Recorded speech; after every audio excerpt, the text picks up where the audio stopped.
بيان إلى الرأي العام في ضوء المواقف الوطنية الصادرة عن عوائل الأسرى وعوائل الشهداء وما رافقها من تهاون وعدم استجابة الحكومة المؤقتة لمطالبهم في الإفراج عن أبنائهم المعتقلين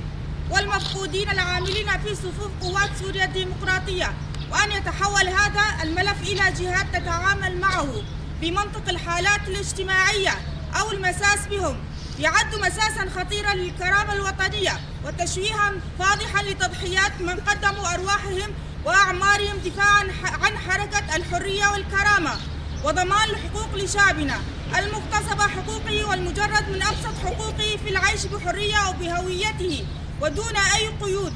وأن الأسرى والجرحى وأسر الشهداء ليس عبئا اجتماعيا بل حالات إنسانية طارئة وضمير الحي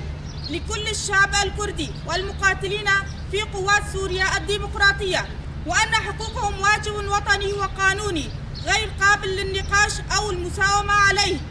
ويجب على المجتمع الدولي التحرك العاجل والفوري وفتح نقاش جدي لإيجاد حلول معقولة ومقبولة تضمن حقوق الأسرى والجرحى وأسر الشهداء،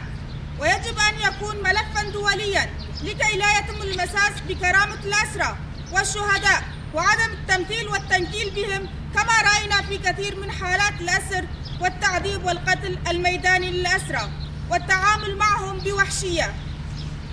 وأن أي إجراءات غير أخلاقية تمس جوهر القضية أو تنتقص من جهودهم أو تضحياتهم تعتبر انتهاكا لحقوق الإنسان. لذلك نطالب المجتمع الدولي بالوقوف على ملف الأسرى وعودتهم إلى أهاليهم وإعادة شهدائنا إلى ذويهم لكي يتم دفنهم بالشكل اللائق لتضحياتهم من أجل الحرية والكرامة. سنبقى أوفياء للأسرى والشهداء، وأي مساس بهم يعتبر مساسا للحركة الكردية المبنية على التآخي والعيش المشترك في روجافا. المجد الخلود